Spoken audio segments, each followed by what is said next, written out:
두 제자를 맞은편 마을로 보내십니다. 그리고 그 제자들에게 아직 아무도 타보지 않았던 나귀 새끼가 매는 것을 보면 그 나귀를 끌고 오라고 명령합니다. 그래서 만일 사람들이 그 왜 그러냐라고 물으면 주가 쓰시겠다라고 일러주게 했다는 것입니다. 그래서 제자들이 예수님 말씀대로 가보니까 그 매인 나귀가 있었고 그 나귀를 가져오려고 했을 때에 임자가 물어보기로 왜 그러냐라고 했을 때에 역시 주가 쓰시겠다 하니까 그 주인이 그 나귀를 주었다는 내용이 오늘 본문에 나옵니다. 자, 우리 이 말씀 속에서 제일 먼저 우리에게 이 새벽에 주시는 말씀은 예수님이 모든 것의 주인 된다는 사실을 우리에게 다시 한번 확인해 주었습니다. 한 이름 모를 나귀도 예수님이 주가 쓰시겠다 했을 때 쓰임 받는 모습을 보게 되거든요. 그러니까 또 그것을 주가 쓰겠다 했을 때 임자가 아무 말 하지 않고 드리는 것을 보게 됩니다. 이런 작은 상황이 우리에게 뭘 웅변하느냐? 다 주님 것이라는 것이죠. 우리가 가진 모든 것은 주님 것입니다. 주가 쓰시겠다 하면 두말 없이 드려야 될 주님의 것입니다. 우리는 과연 내 삶의 어떤 부분이 주님께 드려지고 있는지 돌아봐야 될 것입니다. 분명한 것입니다. 뭐냐면 주님 것이라고 생각하는 것도 있을 것이고 또 내 것이라고 생각하는 것도 있을 것입니다. 아니요, 모든 것이 주님의 것입니다. 내 코에서 드나드는 공기 입지 않아도 주님의 것입니다. 우리가 그런 고백이 되어져야 할 것입니다. 그래서 우리는 적어도 오늘 하루를 통해서 내 것을 삼고 있던 일부분을 주님께 더 내드려야 될 것입니다. 주님, 이것은 주님의 것이었습니다. 라고 주님 쓰시도록 내어드려야 될 것입니다. 그것이 무엇인지 여러분들은 각자가 내어드리는 것이 다를 수 있겠지만 주가 쓰실 수 있도록 또 주님이 마음껏 활용할 수 있도록 주께 내어드리는 것들이 오늘 좀 더 많아야 되리라고 생각을 합니다. 그리고 항상 주님의 것입니다. 오늘만이 아니라 항상 주님의 것입니다. 언제든지 주가 쓰겠다 할 때에 두말 없이 들을 수 있도록 항상 주님 것이 되어야 됩니다. 이것이 오늘 새벽에 주시는 말씀이고요. 그 다음에 예수님은 나귀 새끼를 타고 예루살렘에 입성을 하게 되었습니다. 알다시피 이 나귀 새끼는 겸손을 상징합니다. 겸손을 상징하는데 우리가 주님의 이 모습에서 그가 이 나귀 새끼를 타고 입성하는 것은 하나님이 주신 말씀을 이루는 일이거든요. 그래서 이 상황은 이미 스가랴 9장 9절에 예언된 말씀이었고 그 말씀을 이루어드리는 삶이었던 것이죠. 그리고 말씀을 이루어드리는 삶을 우리가 살아가야 된다는 사실을 우리는 첫 번째 나귀 등에 타고 입성하는 모습에서 볼 수 있습니다. 주님이 말씀에서 겸손해서 나귀를 타고라고 되어 있으니까 그대로 그 말씀들이 이루는 모습을 보게 됩니다.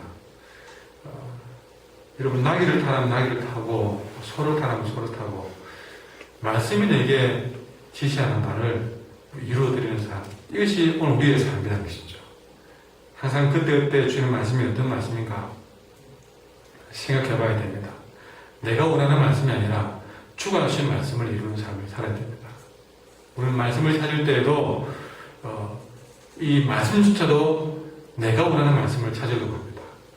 내가 원하는 말씀을 붙들려고 합니다. 그런데 우리의 신앙은 자꾸만 거꾸로 가고 있는 것이죠. 우리는 정상적으로 된다면요, 주가 주시는 말씀을 내가 이루어드리는 삶을 살아야 한다는 것입니다. 그래서 어떤 교회는 그런다고 합니다. 그날 주는 말씀을 아주 정말 하나님이 그날 내게 제대로 주는 말씀으로 받아들이고 그 말씀을 적용한다는 것이죠.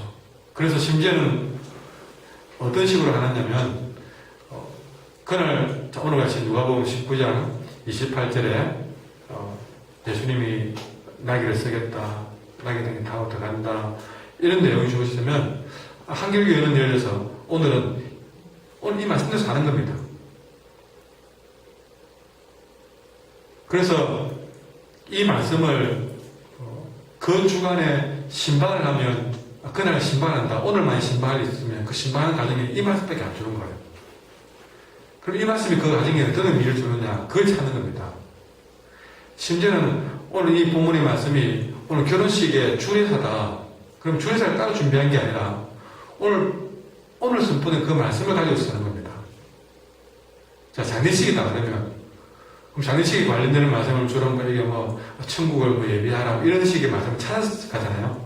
아니요, 누가 이 말씀 가지고 장례식 설교를 하는 거지. 그러다 보면 우리가 볼 때는 낭패가 좀 안 맞다 싶은 게 있습니다. 예를 들어서 주님이 십자가에서 못 박힌 본문이 그날 본문이다.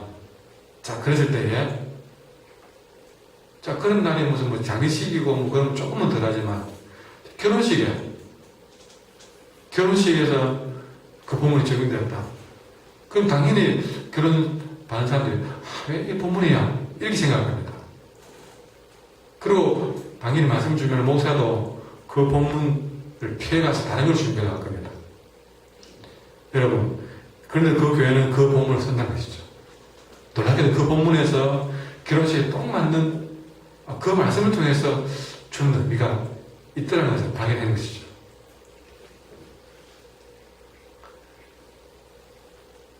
참 처음에는 그럴까 생각해봤지만 또 생각해보니 우리가 말씀을 우리는 선포하는 자가 아니지 않습니까? 말씀 듣는 자에서 여러분 말씀을 주시는 분이 이런 말씀을 하고자 했을 때 아니요, 그 말씀 하면 안 됩니다. 이 말씀 주셔야죠. 어떻게 우리가 말씀에서 최선을 다하셨겠습니까? 다시 말해서 오늘 내게 어떤 부담되는 또 내게 좀 쓰고 매운 말씀을 주시더라도 분명히 그 말씀 속에는 하나님이 내게 그것을 들려주어야 될 만한 이유가 있다는 사실을 우리는 발견할 수 있었던 거죠. 말씀을 듣는 자세가 하는 어떤 말씀이든 말씀하옵소서 제가 듣겠나이다. 어제도 말씀드렸지만 늘 그런 자세로 말씀 앞에 서면 그 말씀 속에 내 삶을 복되게 할 하나님의 깊은 뜻이 분명히 있을 줄 믿습니다. 우리는 그저 말씀을 이루며 그 말씀에 순종하는 삶을 살아야 되죠. 그런데 놀라운 사실은 여러분 겸손의 상징인 나귀를 타서가 그분의 겸손해서가 아닙니다. 물론 나귀 등에 타서도 겸손하지만 그보다 그분을 더 겸손하게 만드는 이유는요, 말씀에 순종하는 삶이 그를 겸손의 왕으로 만드는 겁니다. 여러분 말씀에 순종하는 것이 가장 큰 겸손입니다. 고개 숙이고 네 하는 것도 겸손이겠지만 그보다 더 큰 겸손은요, 말씀에 순종하는 사람이 말씀 앞에서 겸손해야 되고 말씀에 순종하는 삶이 가장 겸손한 삶이라는 거죠.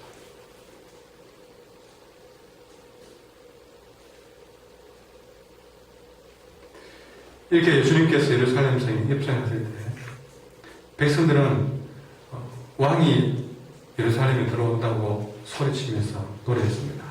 겉옷을 벗어 바다에 깔고 조명나무 가지를 꺾어서 바다에 깔면서 그들은 주의 이름으로 오시는 왕이여 하늘은 평하여 가장 높은 곳은 영광이로다 노래하면서 큰 소리로 찬양했고 노래했습니다.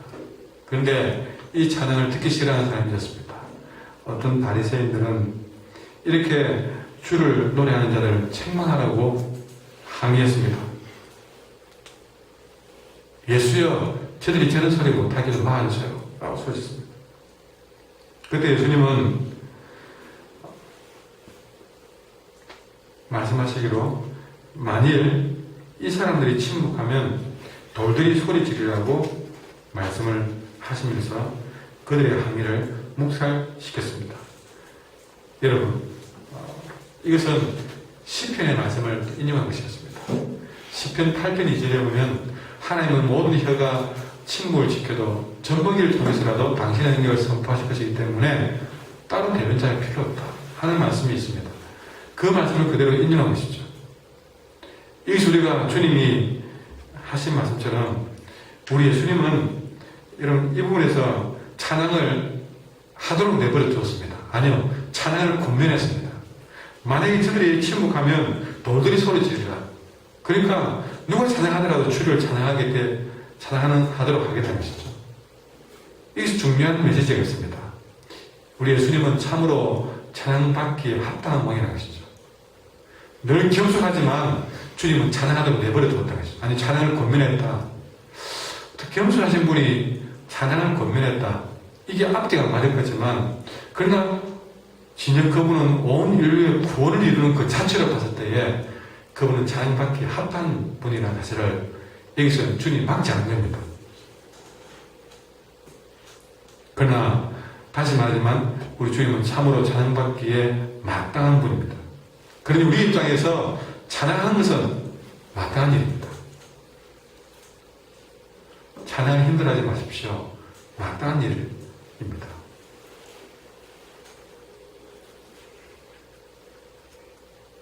어떤 상황이든 찬양은 마땅한 일입니다. 예배 시간에만 찬양이 마땅한 것이 아니라 고난 중에도 찬양은 마땅한 일입니다. 고난 중에도 찬양할 이유를 찾으십시오. 여러분, 찬송가에 보면요, 복음성가에 보면 그 많은 찬양들이 기쁘고 즐겁고 성공했을 때는 만든 노래일까요? 아닙니다. 오히려 많은 절반 이상이 도무지 찬양할 수 없는 깊은 고난 속에서 찬양이 나왔습니다.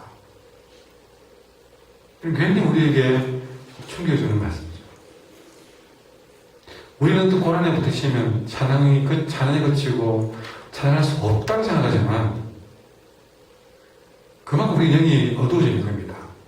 영이 깨어졌다면요, 사지가 다 잘려나가도, 심지어 내 가족이 다 못 살아가는 상황이 와도, 내 모든 걸 다 잃어버린 상황이 와도, 우리가 가장 애착하는 수많은 사연들이 고난 중에 만들었다는 사실은 우리를 부끄럽게 만든다는 사실이죠. 찬양은 마땅한 일입니다. 그러니 찬양은 계속되어져야 됩니다. 어떤 상황이 와도 찬양은 내 입술에서 계속되어져야 됩니다. 사탄은 우리에 의해서 찬양을 막으려고 할 것입니다. 그러나 성령은 그럼에도 찬양하게 만드실 것입니다. 내가 찬양을 그친다는 것은 사탄의 유혹에 빠진 겁니다. 어떤 여인이 섹시한 여인이 와서 유혹당합니까? 돈이 있어야 유혹당합니까? 아닙니다. 찬양 안 하도록 못하도록 하는 것도 유혹입니다. 우리는 어떤 상황에도 찬양해야 됩니다. 그런 의미에서 찬양을 침묵하는 것은, 여기에 침묵이라는 단어를 쓰고 있습니다. 이 사람들이 침묵하면 그렇습니다. 우리가 찬양의 침묵은 곧 죄가 된다는 사실을 여러분에게 말씀드리고 싶습니다. 찬양 안 하면 되지. 하고 안 하고는 내 선택의 문제를 생각되겠지. 아니요. 모든 상황에서 찬양하게끔 하시는데, 그럼에도 찬양을 침묵하는 것은 죄가 될 수밖에 없죠. 여러분의 우리가 가정에서도 마찬가지입니다. 여러분, 모든 것들이 다 부모가 자녀를 위해서 살지 않습니까? 그 부모의 마음을 알아주지 못하고 원망하는 것은 한번 부모의 가슴에 못을 박는 일 아닙니까? 그렇게 생각하신다면 여러분, 찬양의 침묵은 옳지 못한 죄입니다. 혹시 여러분들이 믿음 때문에, 예수님 때문에 또 주님을 찬양하다가 어떤 위협을 받거나 고난이 닥쳐온다 할지라도, 여러분, 우리가 내 입술에서는 계속 주를 찬양하는 일을 침묵해서는 안 될 줄 믿습니다. 마지막으로 오늘 이들의 노래 나오는 데서 보면요, 38절에 같이 읽어볼까요? 시작. 이르되 찬송하려다 주의 이름을 모시는 왕이여 하늘을 평하여 가장 높으시는 영광이로다 하니. 어디서 본 듯 하지 않습니까? 하늘에서는 평화, 하늘에서는 영광. 목자들에게 천사가 가서 주가 탄생하면서 알릴 때에 여러분 성탄절날 이 문구가 쓰입니다. 근데 여러분 그냥 대충 보면 똑같아 보입니다. 그러나 자세히 보면 틀립니다. 어떻게 틀리냐? 주님 성탄을 맞이할 때 천사가 했던 말 속에는요, 하늘에는 영광, 땅에는 평화였습니다. 그럼 다시 해보시죠. 오늘 이들의 노래는요, 하늘에는 영광이 아니라 평화, 땅에는 영광. 바뀌어 있습니다. 평화와 영광이 바뀌어 있습니다. 그러니까 천사는 하늘의 영광, 땅의 평화를 선포했는데 이들은 거꾸로 하늘은 평화, 예루살렘은 영광. 가장 높은 곳은 예루살렘 말이에요. 그러니까 이들의 기대하는 것은 죄 문제가 해결됨으로써 말미암는 진정한 평화가 아니라 세상에서 승리하고 세상에서 번창하고 세상의 영광을 구하겠다는 것이죠. 똑같은 것이 아니라 전혀 다른 것입니다. 주님은 이들에게 죄로부터 구원하여 평화를 주기 위해서 오셨지만 이 땅에 평화를 주기 위해서 오셨는데 그건 아니요. 우리는 뭐 죄에서 구원받고 이런 평화 이게 중요한 게 아닙니다. 성공을 원합니다. 저 로마로부터 승리를 원합니다. 번창을 원합니다. 세상에서 영광을 원합니다. 이걸 원하는 거죠. 어찌 보면 잘못된 노래입니다. 그런데 놀랍게도 우리가 이들의 노래를 우리가 하고 있다는 사실이죠. 무슨 죄로부터 뭐 주님이 십자가 지는 말든 그래서 내가 구원받든 말든 그런 그렇게 감정이 와닿지 않는데 내가 어떻게 예수 믿어서 기도해서 번창만 했다고 그게 소원이 없겠다. 세상에서 영광 받으면 좋겠다. 이것이 더 크다는 사실이죠. 내가 진정 원하는 것은 죄사함이 아니라 세상에서의 승리와 번창과 번영은 아닌가. 우리는 돌아보게 됩니다. 여러분, 진정한 모든 우리의 근본적인 복은 죄에서부터 구원받아 하늘의 평화를 회복하는 것입니다. 우리가 이 순서를 예사로 생각했던 것은 역시 우리가 마음이 이미 그렇게 치우쳐지기 그렇습니다. 그러나 정신을 차려보니까 얼마나 다른가를 우리는 오늘 보았던 것이죠. 여러분, 진정한 우리의 구할 것이 무엇인지를 이 새벽에 깨달을 수 있기를 바랍니다. 기도하겠습니다. 하나님,